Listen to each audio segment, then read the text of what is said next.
Bonjour à tous, bienvenue dans cette vidéo sur les lunes en signe. Aujourd'hui, on va faire la semaine du 29 septembre. Ça veut dire que c'est la semaine où on passe en octobre. Mes chers amis, on est vraiment en automne maintenant.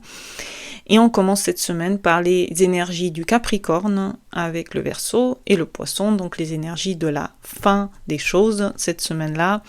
Les énergies profondes, les énergies mystiques, les énergies où vous allez plonger à l'intérieur de vous. Après une semaine d'expansion avec le Sagittaire, ici on va plutôt plonger à l'intérieur de soi. Lundi, on a encore un peu de Sagittaire le matin, donc un peu d'optimisme qu'on a vu le week-end dernier, on a encore ça le matin du lundi. On a encore envie de voir large, on a encore envie de regarder plus loin.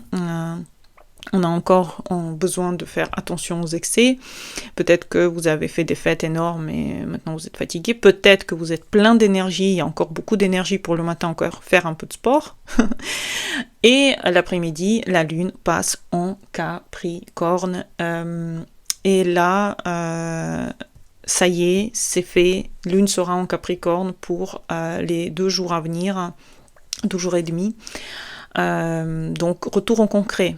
Lundi, on retourne aux responsabilités l'après-midi, à l'endurance maintenant, il faut travailler, il faut montrer de quoi vous êtes capable.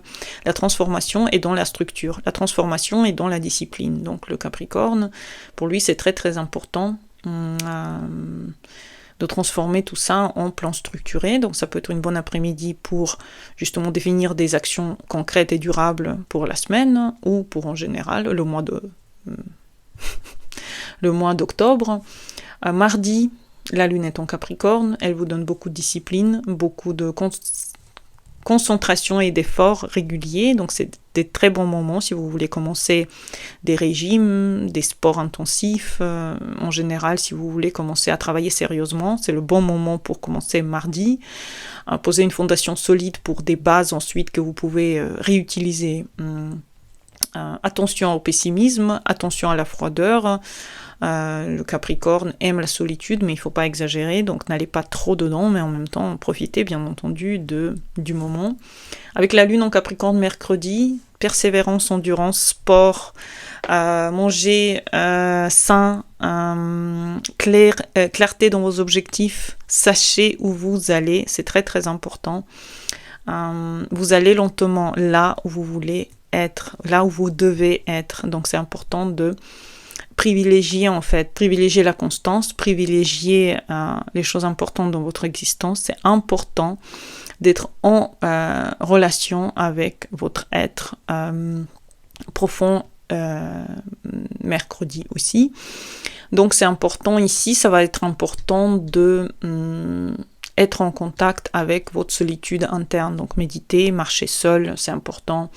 Ne vous coupez pas des émotions, car vous pouvez vous épuiser à chercher trop fortement cette solitude. Notez vos progrès, notez votre constance, planifiez aussi, c'est important. Faites du ménage, restez en solitude, c'est très important pour le Capricorne d'être en contact avec soi.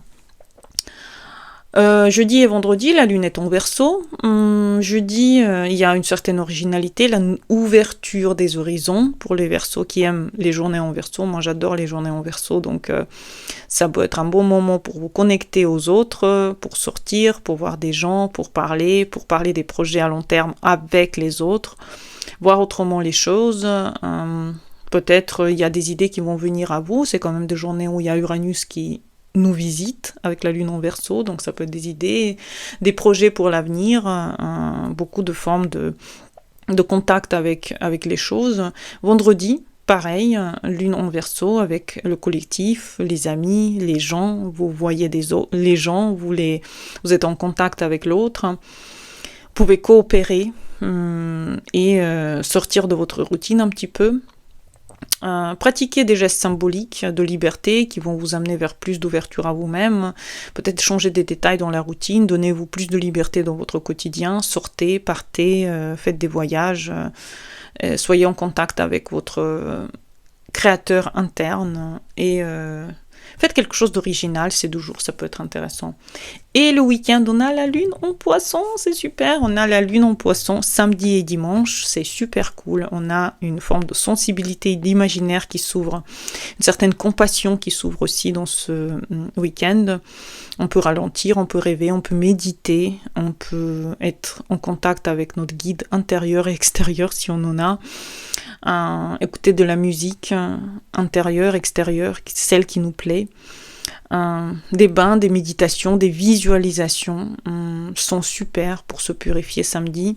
Être en contact avec vos émotions, tout simplement, être en contact avec vous, être en contact avec votre intuition. Dimanche, pareil, lune en poisson, donc spiritualité, réceptivité, sortez voir de l'eau quelque part. Si vous avez un parc avec un petit peu d'eau, allez vous asseoir devant, créez, faites une peinture, écoutez de la musique. Écrivez, peignez, contemplez la nature, soyez en contact avec votre créatif interne. Ne vous laissez pas envahir par les flous et par les choses bizarres ou illusoires ces jours-là, parce que c'est possible. Pratiquez la gratitude en fin de journée, écrivez dans votre carnet de gratitude de quoi vous pouvez remercier cet univers. Soyez en contact avec vous-même, c'est un super pronostic. Et bienvenue en octobre. Si vous avez besoin de consultation, c'est en bas de cette vidéo. Et à bientôt pour les nouvelles vidéos. Bonne journée à vous et au revoir.